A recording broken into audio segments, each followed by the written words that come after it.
Mrs. Kumaratunga, just because there's been failure in some areas, is that an excuse as to why you have failed as well? It's not at all an excuse. But when you so glibly say, well, you have failed in 6 years, 6 years is a short time, that's all I'm trying to tell you. But we have done much. I would say that we have done 70% of what needs to be done to, well, generally speaking, to achieve peace. How do you mean? In what way? Firstly, the majority Sinhalese, which constitutes about 3/4 of the total population, did not, until we came into power, accept that the Tamil people and the other minorities, especially the Tamil and the Muslim minority in Sri Lanka, were discriminated against. They preferred to forget and sweep under the carpet that the minorities in Sri Lanka had problems.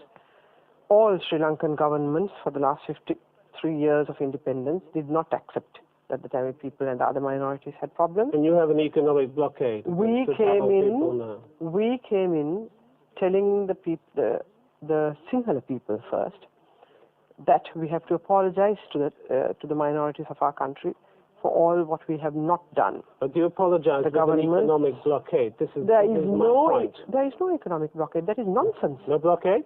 Absolutely not. We live humanitarian blockade? Absolutely not. Why are people living so poorly in the Vani areas, in the areas that are held by the Tamil Tigers? Why do international aid agencies estimate that 40% of the children in the Vani area are undernourished or malnourished? 40% of the children in the whole of Sri Lanka are undernourished.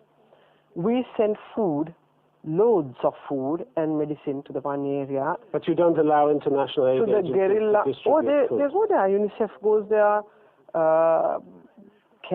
America goes there. So why is Oxfam talking about a humanitarian blockade? I don't know. I would like to meet this Oxfam person. There was a very big economic blockade, an official one, under the last government, but we lifted it within 10 days of coming into power in 1994. So you don't accept there is huge suffering in the area? There is huge suffering in the whole country because it's a poor country. Nobody else in Sri Lanka gets free food and free medicines. This area gets it.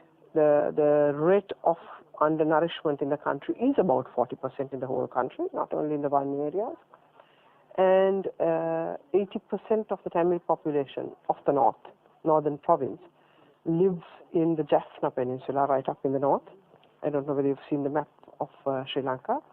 And that part has now been taken over by the Sri Lankan government, by our forces in the last 5 years, since December 95. And we have had elections, local government elections. There are mayors, representatives, local government representatives, members of parliament. We have a minister, a Tamil minister from that area in our cabinet, in the coalition. How much are you in control, Mrs. Kumaratunga? In the Jaffna Peninsula. How much are you in control of your police, your security forces?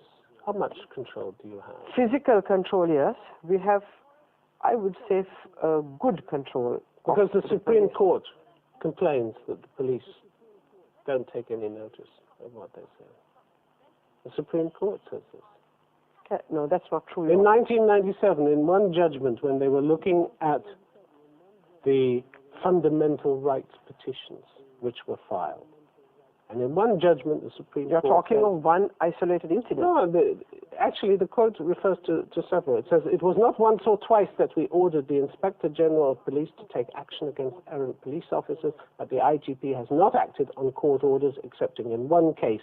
To give him another order would be to make the judiciary a mockery. In what case was this? We'll give you the one case where a sub-inspector was dismissed from service.